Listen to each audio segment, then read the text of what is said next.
नमस्कार, स्वागत है आप सभी का न्यूज स्टेट्स के डिजिटल प्लेटफॉर्म पर और मैं हूं आपके साथ निशा सिंह। आज हमारे खास प्रोग्राम सोशल पंचायत में हमारे साथ 3 सहयोगी जुड़ेंगे और आज का हम आपको मुद्दा बताएंगे। आज सबसे बड़ा मुद्दा है ट्रेन मुद्दा। आए दिन लगातार ट्रेन दुर्घटना की खबर सामने आ रही है। भारत में सबसे ज्यादा लोग ट्रेन से सफर करते हैं क्योंकि इसे सबसे सेफेस्ट मोड ऑफ जर्नी माना जाता है। लेकिन एक के बाद एक जब ट्रेन दुर्घटनाएं सामने आती है तो लोगों को सोच में डाल देती है कि आखिर अब वो कैसे सफर करें। तो आइए इस चर्चा पर डिस्कस करते हैं। सैफ, मेरा सबसे पहला सवाल आपसे ये है कि जो मिडिल क्लास फैमिली है और जिन लोगों को फ्लाइट से ट्रैवल करने में परेशानी होती है, वो लोग अक्सर ट्रेन जर्नी को प्रेफर करते हैं। लेकिन एक के बाद एक ऐसी घटनाएं सामने आ रही है जिससे लोगों को दहशत में डालती है। अब इसके लिए लोग क्या करें? कि हाल ही में जिस तरह ट्रेन पे दुर्घटना हुई हमने देखा कि 2021 से 2024 के बीच में तकरीबन 130 रेलवे की घटना हुई, जिसके बाद से जो आम जनता है, जो गरीब तबका, वो बहुत डर गया क्योंकि हर किसी के बस की बात नहीं फ्लाइट की जर्नी अफोर्ड करना, क्योंकि वो काफ़ी महंगा पड़ता है। तो इस वजह से जो आम जनता है जो रेलवे से ट्रैवल करती है वो बहुत ज़्यादा डर गई है वो कि वो किस तरीके से इसमें ट्रैवल करे, क्योंकि जिस हिसाब से घटना हो रही है हर दूसरे दिन हमें खबर मिलती है कि यहाँ पे आज की भी खबर सामने आई है। आज की खबर आ गया, लेकिन आज कोई जो घटना हुई किसी के हाथ में खबर नहीं आई है। लेकिन जो आम जो तबका है वो बहुत ज़्यादा डर गया, वो सरकार से सवाल पूछ रहा है कि ये दुर्घटना कब लगेंगे। आपने कवच कवच करके एक आपने बनाया है जिसमें 11,000 करोड़ 1100 करोड़ का आपने आवंटित किया सिर्फ कवच के लिए, जबकि उसकी कुल लागत 45,000 करोड़ की थी। सरकार इतना खर्चा कर रही है रेलवे में, कवच बना रही है ताकि दुर्घटना कम हो, लेकिन फिर भी दुर्घटना हो रही है। तो इसमें कहीं ना कहीं सरकार की गलती है। सरकार को इन चीज़ों पे काम करना पड़ेगा अच्छे से, जिससे आम जनता का जो भरोसा है वो वापस रेलवे की तरफ आ सके, क्योंकि आज भी सबसे सस्ता सबसे जल्दी वाला जो ट्रांसपोर्टेशन है आम जनता के लिए वो रेलवे है। अरुण, साजिश या फिर कहेंगे लापरवाही, आखिर अचानक से इतनी ज्यादा रेल दुर्घटना कैसे बढ़ गई है और क्यों बढ़ गई है? देखिए, जितने भी हाल फिलहाल में रेल हादसे सामने आए हैं, आज का भी अगर रेल हादसा देख लें तो उसमें भी यही कहा जा रहा है कि कुछ ट्रैक पर शायद कुछ रखा गया था जिस वजह से जो है ट्रेन इस तरह से दुर्घटनाग्रस्त हुई। और हाँ, बिल्कुल, जो अभी पिछला रेल हादसा था उसमें भी ये एंगल था कि शायद ट्रैक के साथ कोई छेड़छाड़ की गई, सीबीआई इन्वेस्टिगेशन की मांग उठी। तो हाँ, ये एंगल भी एक साथ साथ उठाया जाता है कि क्या ट्रेन के ट्रैक से छेड़खानी की जा रही है जिस वजह से इन हादसों में जो है इजाफा हुआ है। लेकिन मुझे लगता है कि ये रेल मंत्रालय के ऊपर पूरा ओनस आता है कि वो अपने सिस्टम को पूरी तरह से दुरुस्त करें कि इस तरह की घटनाएं ना हो। जैसे अभी सैफ बात कर रहा था कि कवच सिस्टम, लेकिन अगर हम आंकड़े देखें तो अभी रेलवे नेटवर्क में सिर्फ 2% में ही वो कवच सिस्टम जो है लागू हो पाया। तो अभी भी बहुत सारा काम बाकी है और मुझे लगता है कि जब तक इस तरह के सिस्टम से काम नहीं किया जाता तब तक रेलवे की ट्रैक्स की सुरक्षा, उनकी मेंटेनेंस बहुत ज़रूरी है। इन सब चीज़ों पर, जो बुनियादी चीज़ें हैं, इन सब चीज़ों पर रेल मंत्रालय को ध्यान देना बहुत ज़रूरी है। गौरव, मैं आपको जैसा देख सकती हूँ आपने पूरा पर्चा तैयार किया है, तो मतलब आपके पास पूरी डिटेल्स है। चलिए आपसे शुरू करते हैं, आपके पास क्या है कहने के लिए? देखिए, पिछले 2 महीनों में जिस प्रकार से रेल हादसे हमारे देश में हुए हैं वो एक चिंताजनक स्थिति है, क्योंकि जैसा आपने कहा कि सबसे सेफेस्ट और सबसे सुलभ और सबसे आसान जो संसाधन है लोगों के यात्रा करने का वो ट्रेन है। अगर मैं आंकड़ों पे नज़र डालूँ तो पिछले 2 महीने की जो मेरे पास लिस्ट है अभी तक जो आरटीआई से हमने प्राप्त करा है उसमें वो 4 अगस्त को कोरबा विशाखापट्टनम में हादसा हुआ, 30 जुलाई को झारखंड के चक्रधरपुर में हावड़ा सीएमटी एक्सप्रेस पटरी से उतर गई, 29 जुलाई को बिहार के समस्तीपुर में बिहार संपर्क क्रांति अलग डिब्बे से अलग हो गई, 27 जुलाई को महाराष्ट्र के पालघर में मालगाड़ी 4 डिब्बे पलटी। ऐसे करके लिस्ट बहुत लंबी है। फिर मैं 2 अगस्त के बालासोर के उस घटना का भी जिक्र करूंगा जिसमें लगभग 300 से अधिक लोगों की मौत हो गई, 1000 से ज़्यादा लोग घायल हो गए। अभी देश का जब सदन चल रहा था तो रेलवे सत्र चल रहा, जब बजट सेशन में जब रेलवे बजट पे चर्चा हो रहा था तो जब विपक्षी सांसदों ने पूछा कि इसकी नैतिक जिम्मेदारी किसकी होगी, बिल्कुल, तो आपने देखा होगा कि किस प्रकार से रेल मंत्री ने विपक्षी सांसदों को झपट के बैठा दिया, चुप करो बैठो। इसका मतलब कि कोई आगे आके जिम्मेदारी लेना ही नहीं चाहता है, कोई जवाबदेही तय करना ही नहीं चाहता। ये वही देश है कि जब कभी रेल हादसा हुआ करता था, आप लाल बहादुर शास्त्री का एग्जाम्पल ले लीजिए, आप नीतीश कुमार अभी आपके सहयोगी, उन्होंने भी पहले वो रेल मंत्री थे जब उनके कार्यकाल में जब रेल हादसे हुए तो उन्होंने नैतिक जिम्मेदारी लेते हुए एक अपने पद से इस्तीफा दे दिया था, पद त्याग किया था। तो इस प्रकार से नैतिक जिम्मेदारी लेनी चाहिए। आप जब बात कर रहे थे कवच की, कवच का 2016 में इन्होंने लॉन्च किया था, तो उस समय रेल मंत्री ने बड़ी बड़ी बड़ी बातें की थी कि हम आएंगे साल भर में पूरे ये कर देंगे, पूरे जितने एक तो सबसे बड़ी बात यह है कि वर्ल्ड के वन ऑफ द लार्जेस्ट जो ट्रेन नेटवर्क है वो भारत के पास है। 70,000 किलोमीटर का ट्रेन नेटवर्क है हमारे पास। आप मात्र 2% पे कवच बैठा पाए हैं। 9,000 किलोमीटर का कवच अभी भी टेंडर इन प्रोसेस है। कुल लागत 45,000 करोड़ का है, अभी तक सिर्फ 2% का काम हो पाया। आखिर कब? आप आंकड़ा देते हैं कि हमने मानव रहित रेलवे क्रॉसिंग बनाई, ठीक है आपने बनाई, लेकिन अंत में फिर ये कि आप आज के समय देखिए, आप अब लोग डर रहे हैं ट्रेन से यात्रा करने से, क्यों कब किस रात ट्रेन डिरेल हो जाए। बिल्कुल। इसमें लेकिन गौरव, जैसे आपने खुद बोला कि भारत का जो रेलवे नेटवर्क है बहुत बड़ा है, जाहिर सी तौर पर जब सरकार इस तरह का कोई सिस्टम लाती है तो उसको प्लेस करने में ही, अब भारत एक विशाल देश है, 2% का आंकड़ा बहुत कम है वैसे तो, वो चीजें फिर आंकड़ा बहुत कम है, लेकिन अकॉर्डिंग टू आरटीआई अभी मैं पढ़ रहा था तो 1.5 लाख से ज्यादा नौकरियां रेल विभाग में अभी भी खाली। उसमें ट्रैक मैन होते हैं, जो वॉचमैन है, जो इलेक्ट्रीशियन है, जो सिग्नल वाले हैं, ऐसे करके 1.5 लाख नौकरियां खाली। अगर आप उसको भरें, आपके पास जब मैन पावर रहेगा तो आप हादसों को रोक सकते हैं। मेंटेनेंस का जो इशू आता है, पहले मेंटेनेंस की बात हुई, ठीक है, सेफ्टी की बात हुई। मैं आपको एक बात बता दूं कि क्या रेलवे ट्रैक पर या उसके आसपास सीसीटीवी लगाकर मॉनिटरिंग नहीं की जा सकती? क्योंकि ये तो बहुत ही छोटी सी चीज है।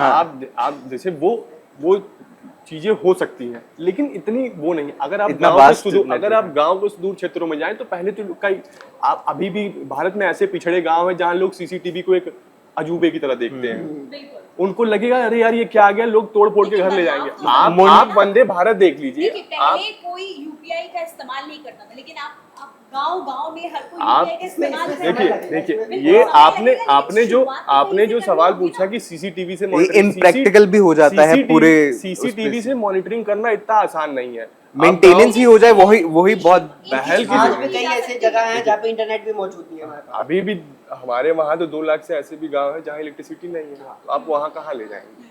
सबसे बड़ी बात तो ये है, बुनियादी चीजों पर फोकस किया जाना चाहिए, जो कि मेंटेनेंस सबसे बड़ी चीज आती है उसमें। कैमरा एक अलग से जादू हो जाएगा, कैमरा अलग। देखिए सॉल्यूशन ये है कि मैन पावर सबसे बड़ी चीज है। आप चीजें लाएंगे, चीजें बड़ी करेंगे, सारी चीजें अपने हिसाब से करेंगे, लेकिन ठीक है आप जो पदे खाली हैं उसको भरिए, ताकि आपके पास मैन पावर रहेगा तो आप अच्छे से मॉनिटरिंग कर पाएंगे चीजों पे। कई हादसे तो सिर्फ मॉनिटरिंग की वजह से नहीं हो जा रहे हैं। अच्छा एक सेकंड सैफ, मैं आपसे सवाल बजट, पहले जो बजट होता था रेलवे के लिए अलग से बजट होता था, लेकिन अब 2017 के बाद से रेलवे का बजट हटा दिया गया, अब उसको फाइनेंस बजट में ही निर्मला सीतारमण अनाउंस करती। तो क्या आपको लगता है ये कि जो पहले का बजट रेलवे का अलग आता था उससे हटने के बाद अभी कुछ ज्यादा नुकसान है? देखिए मुझे ऐसा लगता है कि आप अलग से बजट लाएं या फिर एक साथ बजट लाएं, जब पैसा आवंटित हो रहा है तो उससे कोई बहुत फर्क नहीं पड़ने वाला है।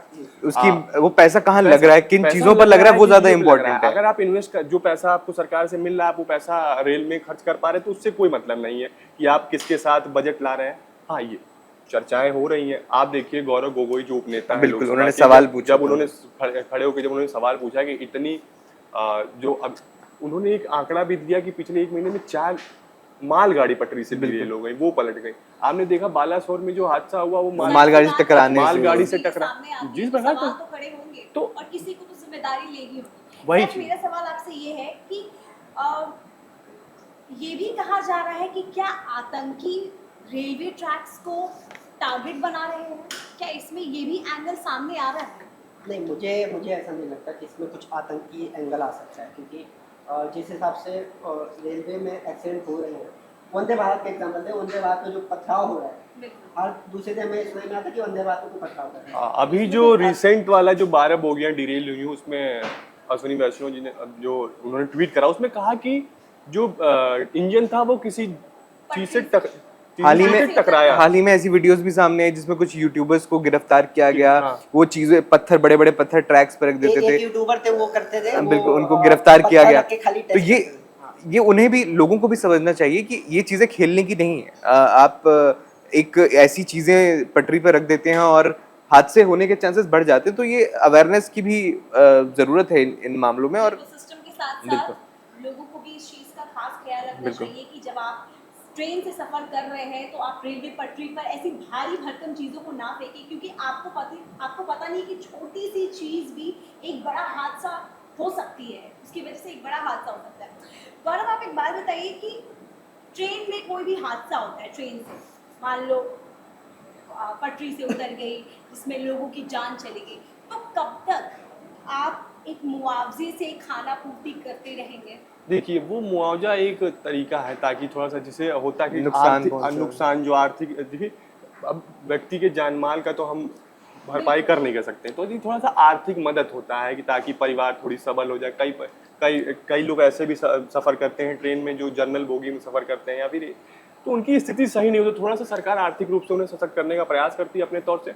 लेकिन फिर मैं ये नहीं कह सकता कि घूम फिर के सवाल तो यही आ जाता है कि आपको इतने उस हादसे के होने का इंतजार क्यों करना है, उसके पहले ही एक्शन यहाँ पे मैं गौरव का पॉइंट उठाना चाहूंगा जो उन्होंने कहा था कि आरटीआई की मदद से पता लगा कि 1.5 लाख से ज्यादा जो है पद खाली, और ये पद भी कोई छोटे मोटे नहीं है, इनमें track maintainer, pointman, electrical signal maintainer, तो ये वो सारे पद हैं जो बिल्कुल जो मेंटेनेंस में काम आते हैं, जो हादसे को रोकने में सबसे ज्यादा अपनी भूमिका अदा करेंगे, महत्वपूर्ण भूमिका, वही पदे खाली हैं। 1.5 लाख पद खाली। आप देखिए कि इतने पद खाली हैं फिर भी हम पद खाली हैं तो वर्कलोड ज्यादा होगा। किस चीज का इंतजार हो रहा है? ये तो गवर्नमेंट की अपनी मंशा है, वो गवर्नमेंट किस हिसाब से लाना चाहती है, क्या पद आएंगे, कैसे आएंगे। लेकिन जितने पद खाली होते हैं उतना वर्कलोड बढ़ता है। आप सोचिए इस समय कि लोको पायलट अभी भी अनशन पे बैठे हुए हैं कि हम 18 घंटे काम कर रहे हैं। बिल्कुल, तो ऐसे में हादसे होने के चांसेस और बढ़ जाते हैं। सुल्तानपुर गए थे तो वहाँ लोको पायलट से मिले थे, वहाँ कैसे वो लोग अनशन कर रहे हैं, तो उन्होंने अपनी परेशानियां बताई राहुल गांधी को। राहुल गांधी कहे कि हम सदन में जाएंगे तो इस पे सवाल का सत्ता पक्ष से सवाल पूछेंगे। चीजें उस प्रकार से कहीं ना कहीं रेलवे के जो कर्मचारी हैं उन पे कहीं ना कहीं अतिरिक्त भार तो है। जो विपक्ष है वो लगातार वो रेल मंत्री पे हमलावर होता है कि ये रेल मंत्री नहीं, रेल मंत्री। तो इस पर क्या कहना है कि वो सिर्फ रेल मंत्री है या कुछ काम भी करें, क्योंकि उनके पास से ज्यादातर हादसे बढ़ते दिख रहे हैं। वो व्यक्तिगत हो सकता है, रेल मंत्री है, रेल मंत्री, हम कोई नेता थोड़े ना कि हम कटाक्ष करेंगे, हम विपक्ष में पक्ष में थोड़े ना बैठे हुए कि हम उन पे कटाक्ष कर लेते हैं। हमने देखा था जैसे बालासोर का हादसा हुआ था तो वो खुद गए थे वहां पे। देखिए अपने तरीके से कोई रेल मंत्री नहीं चाहता या कोई भी ऐसा मंत्री नहीं चाहता कि उसके विभाग में इस प्रकार की घटना हो। अंत में जवाबदेही उसे ही तय करनी है। देश की जनता, विपक्ष, हर लोग उसी सवाल पूछेंगे कि जब आपके पास सर्वे सर्वा आप ही मालिक है तो आपके अंदर कैसे इस प्रकार की घटनाएं हो जा रही हैं। तो कहीं ना कहीं अश्विनी वैष्णव भी नहीं चाहते, इस पर कोई नहीं चाहेगा कि अपना रिकॉर्ड खराब हो या इस तरह से। जहां तक वो रेल मंत्री की बात है तो वो व्यक्तिगत विपक्ष और पक्ष क्या है, वो अपने राजनीति करते रहते हैं। आप देखिए बालासोर में भी तो गए थे, लेकिन जाना और जाके उसका इफेक्ट पड़ना। बिल्कुल। चलिए मेरा आखिरी सवाल आप तीनों से है, जो लोग भले वो यूट्यूबर हो, भले वो आम जनता हो या फिर कोई भी हो, अगर रेलवे को कोई नुकसान पहुंचाता है तो क्या उनके लिए एक सख्त कानून नहीं आनी चाहिए? नहीं, आप तीनों अपनी राय। बिल्कुल, मैं कहता हूँ इस पे सख्त कानून आना चाहिए और रेलवे को इस पे ज़्यादा से ज़्यादा काम करना चाहिए, क्योंकि अगर इस पे एक अच्छा कानून बन जाएगा तो ये जो हादसे ये काफ़ी हद तक रुक सकते हैं, क्योंकि कुछ मनचले ही हैं जो ये सब कर रहे हैं। नहीं, बिल्कुल, जहाँ भी ये मामले सामने आते हैं ऑब्वियसली बात है उनमें कार्रवाई भी हम देखने को मिलती है, लेकिन मुझे लगता है कि हाँ, एक अवेयरनेस होनी चाहिए, लोगों को पता होना चाहिए कि अगर इस तरह से कोई रेलवे ट्रैक्स को नुकसान पहुंचाता है, रेलवे की प्रॉपर्टी को नुकसान पहुंचाता है तो सख्त कार्रवाई होगी। लेकिन इसी के साथ मंत्रालय पर भी जो है बात आ जाती है कि उसे मेंटेनेंस पर भी ध्यान देना जरूरी है। सहूलतें लोगों को देना तो जरूरी है, लेकिन साथ साथ ट्रैक्स की मेंटेनेंस भी जरूरी है ताकि सेफ्टी जो है उसे एनहांस किया जाए। और जिस तरह से ये नए सिस्टम्स लाए जा रहे हैं इन्हें पूरे देश में जो है पूरे देश में जो है लागू किया जाना चाहिए। तो मुझे लगता है कि कहीं देखिए मैं बता दूं कि अभी सबसे पहले जब आपने पूछा कि इस पे सख्त कानून है, चीजें भी हैं, हमारे पास सिस्टम भी है, हम उसको इम्प्लीमेंट नहीं कर पा रहे। आप अगर ग्रामीण स्तर में जाएंगे जहाँ छोटे छोटे रेलवे हैं वहाँ आरपीएफ का आपको एक कांस्टेबल भी नहीं दिखेगा। तो लोगों में डर का है। आप देखिए सैकड़ों किलोमीटर तक जो ट्रेन की पटरियां हैं वो गांव से किसी नहर किनारे से ऐसे गुजरते हुए जा रही हैं। अरे रेलवे फाटक बंद हो जाता है तो लोग वहां से क्रॉस कर जाते हैं। ये एक सबको, चाहे वो देश का नागरिक, कलेक्टिव रिस्पॉन्सिबिलिटी बन जाती है। रिस्पॉन्सिबिलिटी पूरे सिटीजन को लेनी चाहिए इन चीजों पे कि हमें ये हमारा जो राष्ट्रीय धर्म है और कहीं ना कहीं हमारा नेशनल प्रॉपर्टी है, जैसा कि फंडामेंटल ड्यूटीज में कहा गया है कॉन्स्टिट्यूशन की कि जो हमारे नेशनल प्रॉपर्टी है उनको नुकसान नहीं पहुंचाएंगे। तो इसमें कहीं ना कहीं हमको एक अपना कलेक्टिव रिस्पॉन्सिबिलिटी उठाना चाहिए इन चीज़ों पे कि हमें रेलवे के साथ कहीं ना कहीं अपने स्तर से सहयोग करना चाहिए कि ऐसी दुर्घटनाएं ना हो। हम सबसे अपील करेंगे, हम जो हमारे दर्शक हैं उनसे भी अपील करूंगा, वो भी लोगों को जागरूक करें कि रेलवे की प्रॉपर्टी के साथ या जो भी सार्वजनिक संपत्तियां हैं उनको किसी प्रकार का नुकसान न पहुंचाएं और ना ही उनसे किसी प्रकार खिलवाड़ करें। जैसे कि इस प्रकार के जो हादसे आए दिन आ रहे हैं, आपने अभी देखा होगा कि जो कल रात की बात है कि 22 बोगियां जो डिरेल हो गई, उसमें कहीं ना कहीं ऐसा आशंका व्यक्त की जा रही है कि उसमें किसी ऐसी वस्तु से ट्रेन की जो इंजन थी वो टकराई जिसकी वजह से डिरेल हो गई 22 बोगियां। अगर उदाहरण हादसा कोई बड़ा अगर हादसा होता तो बड़ा हादसा था, लेकिन सब कुछ ठीक रहा कि सिर्फ बोगियां ही डिरेल हुई, लोगों को जानमाल की हानि नहीं हुई। चलिए, आप सभी का धन्यवाद। रेलवे ट्रेन आम जनता की ज़रूरत है और ज़रूरत का खास ख्याल रखना लोगों की ही ज़रूरत है। इसीलिए मैं आप सभी से अपील करूंगी कि जो भी लोग ट्रेन से सफ़र करते हैं वो रेलवे की पटरी पर किसी भी तरह की कोई भी ऐसी भारी चीज़ें ना फेंके जिससे दुर्घटना घटे। तो आज के मुद्दे में बस इतना ही। एक बार हम फिर हाजिर होंगे एक नई बात के साथ। तब तक के लिए धन्यवाद।